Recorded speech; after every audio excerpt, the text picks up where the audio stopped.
Chapter 9 Flat Earth. This time for real, honest. After this, we'll go back and get cranking. I swear, Dixie promised Chili Sue. They were sitting on top of Crow Hill, once again wasting time, pontificating, posturing, pondering, doing anything opposite of the small role of responsibility they had been given by humanity, which was to study for tomorrow's algebra exam at Tortilla Community College their parents had helped pay for. This was the complete opposite of Dixie's speech to her, and Dixie's slackerdom was really starting to get to Chili. For the next 15 minutes on that cliff top, he shared with her his theories on the pages he had read about Esoteric Myths and Esoteric Places, Volume 3 in Nakaland. He just couldn't stop thinking about it. The day wasn't over yet, and they still technically had all day today to study. But Chili was glum, although Dixie displayed almost childlike excitement as he described a section about surreal landscapes he had read about in the book. And he wouldn't shut up about that tower on page 233 until Chili chided him and told him to get his priorities straight. "Focus, moron," she said to him. "Listen, we better get down soon. If you bomb this test and fail Existi's class, you've got no excuses. You're gonna hear it. You're never gonna hear the end of this one. My parents will get over it," said Dixie. "They're chasing the winds anyway. Money's not even backed by any gold standard anymore, remember?" Chili looked around in her disbelief. "Our friends think that we're nuts. You're never going to hear the end of them laughing at you." "Our friends are nuts anyway," Dixie told her. "Nuts for being so naive and dishonest with themselves. Besides, you go up and down on your beliefs. We got time tonight to study." But the gravity of their situation wasn't ringing in Dixie's head yet. "You'll never do well cramming," cried Chili. "I just want this cycle to end. I feel like I'm in this limbo. I just don't want to be a part of making my brain miserable again, and you think passing all these classes and getting a comfy paying job is going to get that monkey off your back?" Dixie snickered somewhat mischievously. Boy, thought Chili. Dixie was feeling somewhat malevolent on this cliffside tonight. "You know, no matter what we do, we're not going to find a way out of this," Dixie went on. "We're not going to be able to find what we're looking for. Just playing by the rules there and conforming, you know?" "Conforming?" "Yes, conforming there, Chief," Dixie went on. "We're not going to be at peace just by quote-unquote maturing and becoming professional working adults in the rat race like everyone else. You already know this." Chili shut her eyes and groaned at the sky. "Why do you make it so difficult sometimes?" Chili yelled. "You already know this," Dixie replied again with cryptic calm. "It's so stupid, feeling guilty. Like we're not being responsible just because we're enjoying the day up here." "I'm not enjoying this day," Chili corrected him. "Not right now, and not with you being a drama queen." "Yeah, enjoying the day as if it was morally wrong to do so," Dixie went on, as he took no notice of her. Chili threw her hands up in the air and looked towards the countryside in front of them. "Understand, I'm not trying to be a total dick," Dixie explained. "I mean, look what happened. I got those vision things going on, bigger issues than everyday stupid stuff happening to me, you know?" "I'm not stopping you from getting checked," Chili yelled. "And then there's the fact that we're really not so crazy thinking like that," Dixie continued. "You already like what you do. Why is it so hard for people to understand?" While Dixie stared at the treetops ahead and continued to rant about the book he found, Chili looked at her friend and felt slightly depressed. She really did worry about him. Visual hallucinations aside, she knew that Dixie's biggest dilemma, as far as she could tell, was Arrested Development. And now, especially lately, he was starting to finally feel the pressures of life looming ominously above him. There was nowhere left to hide against the big reality of being a responsible adult, whatever that meant. What does that even mean, Chili thought to herself after a bit. Oh yeah, responsible adult meant being one that would finally remove the burdens of everyone's expectations of them off their backs, and at the same time somehow still end up happy and unique. And yet, deep down, she knew that they weren't ready for this challenge. In her mind, this dumb society was making it harder and harder for anyone under 40 to own a house or have any sense of financial independence and self-worth. She just wished that her family could even fathom that idea. That success in her eyes did not mean having to go back to school and get some title that's supposed to make her more significant, or that she had to get an education out of necessity because the work she did in social work didn't pay the bills well enough now to let her move out of her parents' house. Rat race be damned, but what choice do we have? Chili thought to herself. She may as well get used to being a good worker bee and being misunderstood her entire life. Still, Chili worried for Dixie more than herself. She felt that even though he had an extraordinary side of himself that really shined if push came to shove, he was almost too unmotivated most of the time to wake out of his fog. Dopamine slumber, Chili used to call it. Bottom line was that she was truly worried Dixie wasn't even prepared for what could happen to him once reality got harder.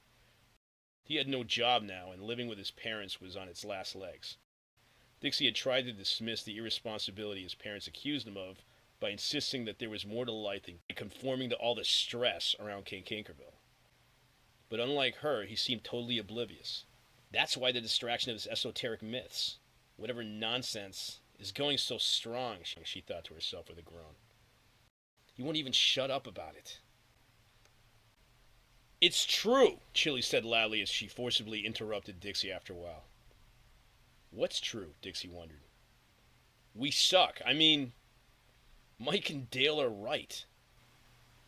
I hate to admit it, but for all our philosophizing, how is it we never developed any skills to at least get the chores out of the way and sell out to the system, you mean? Dixie corrected her.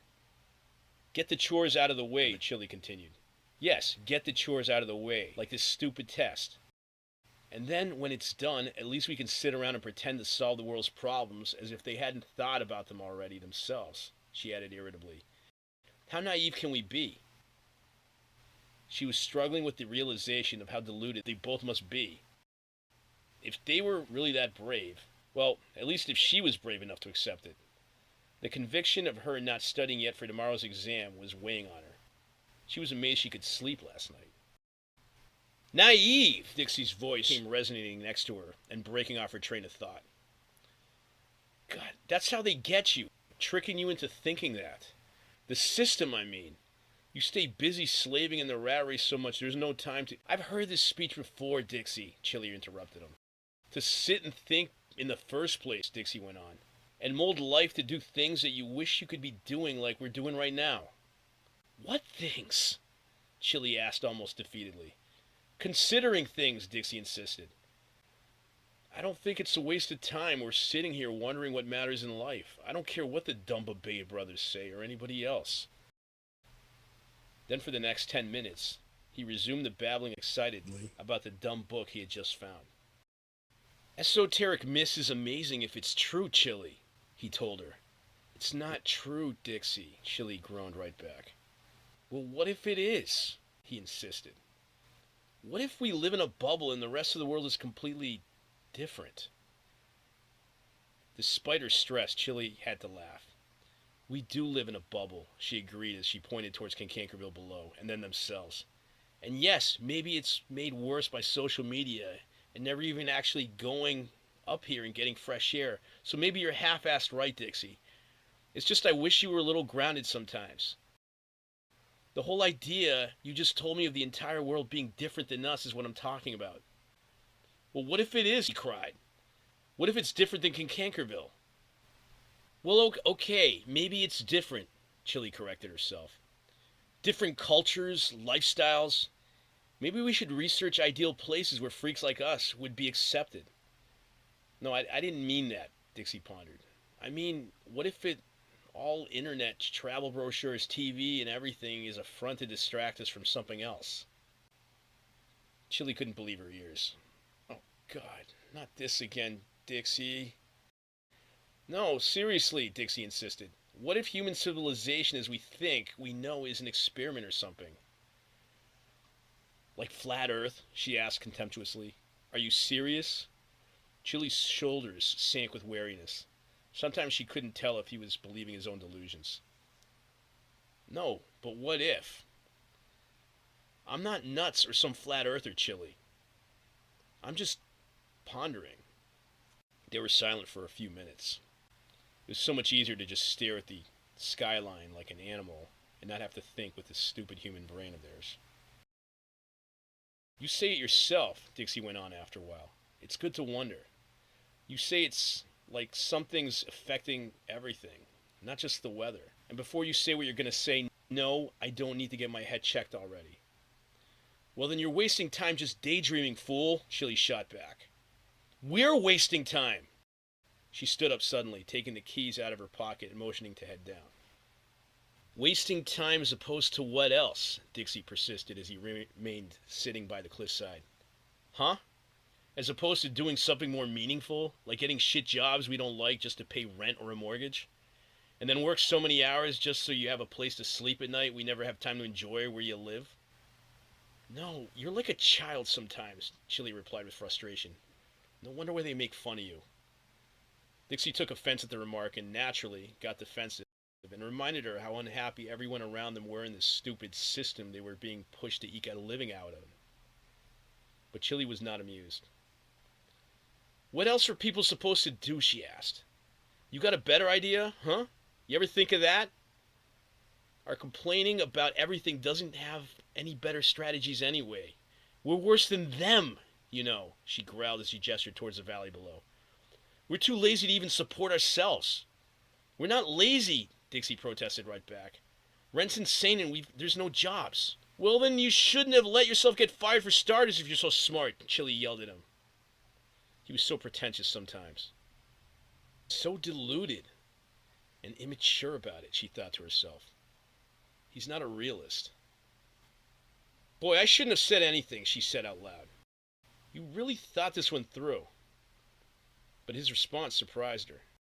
He didn't appear mad, but rather he was somewhat calm and reflective. Yeah, he agreed. I just wish it was different. I'm sorry, Chili. I know I'm robbing you of your time to pass this thing. I don't know what gets over me. I just get like this panic and I want to get away. I don't even know what I'm saying. I think I understand, said Chili, slightly calm herself. She hated the fact right now. She could tell he was hating himself for being like this. I think I'm just freaked out. Freaked out, I may forget, Dixie reflected. Forget what then? That I'll become zombified? Don't know any better? He went on. Look at our parents. I'm afraid we'll follow the flow until our brains don't question it. Work so much you never have time to see your friends and relax because that's all what it's all about, right? Chili shook her head with frustration and looked away. You said it yourself, Dixie told Chili on the way home. After hitting Dixie with those feels, she felt obliged to let him vent a little as they entered the city limits of Cankerville.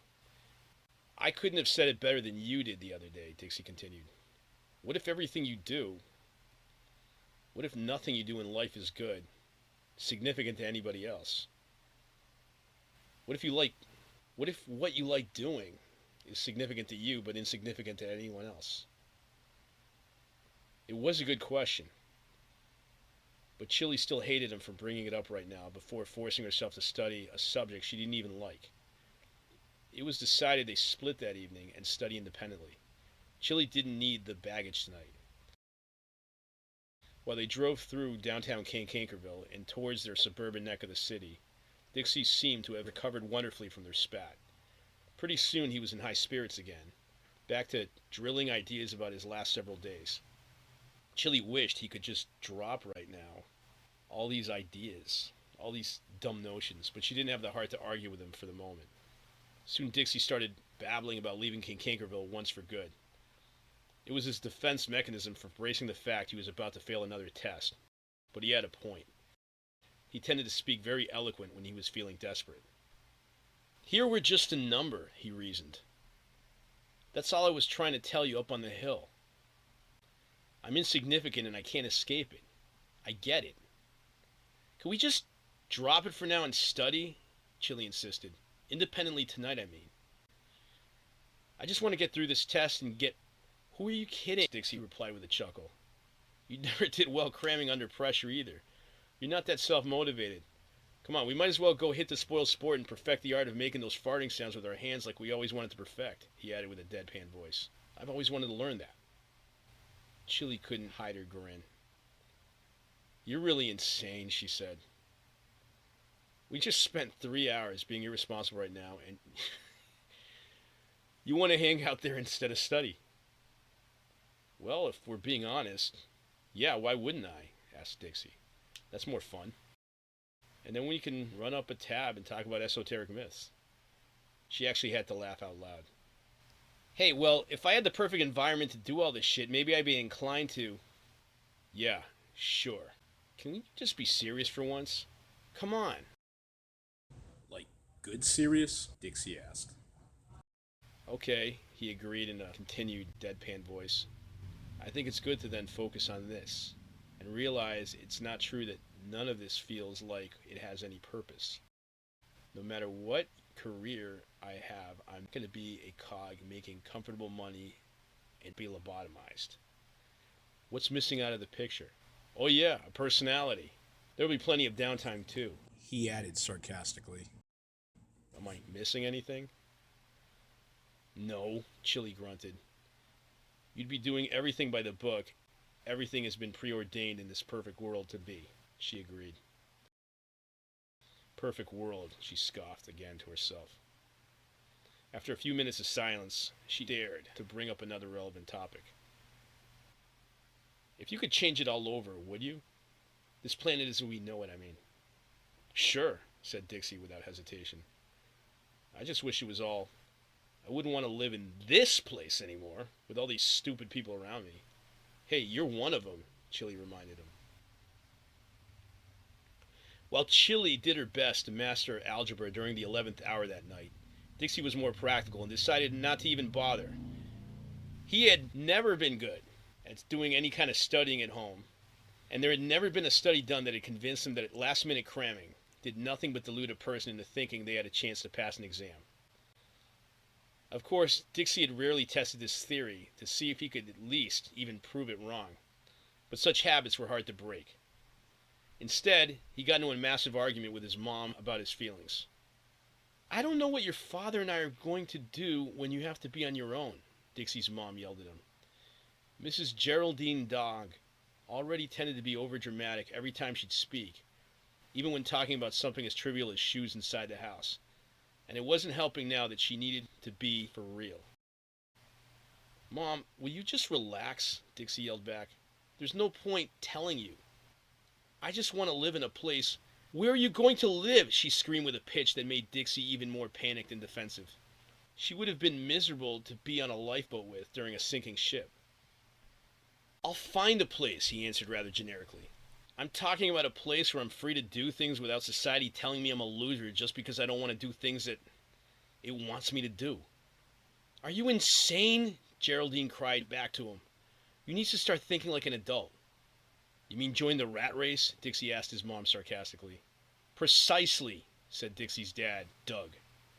Yeah, Dixie smiled more out of madness than anything. I'm talking about a place where I'm free to just be myself without society thinking I'm a loser just because I don't want to do anything for a while. Like somehow I'm productive for thinking that. Both Dixie's parents threw their hands up in disgust. Productive as opposed to what, you ask? Dixie chuckled. I'm not trying to be a brat, just hear me out. You're being a brat, his dad agreed. What's so productive about helping destroy the world with tech gone mad and overcomplicating everything in its stress? Dixie asked him honestly. You're the most overdramatic dunce sometimes, his dad replied, quite agitated. You live in La La Land, son. Where do you get this crap? Bionics causing epidemic health problems? You don't remember that, Dad? Or the AI ruining government? You and the conspiracy theories, his mom sobbed, rather distressed. Dixie felt like he was literally floating in the middle of an ocean, all by himself right now. You're right. You're right, my bad, Dixie apologized sarcastically. He scuttled upstairs to his room and shut the door. Right there by his other shoes was his algebra book. Dixie smiled and shook his head. So close to actually making Chili proud. But he didn't have the heart to study anymore. He was too emotionally burned again. Funny how this happened every time his parents tried to give him a pep talk. You think too much, Guffin's voice ringed in Dixie's ears, or at least the words, if not the voice. Feeling he needed to relax, Dixie put on his favorite online tunes and shut the lights off in his room. I'm a confident man, Dixie replied back to no one in particular. Misunderstood and hoping, praying really, that he didn't get another one of those visions again.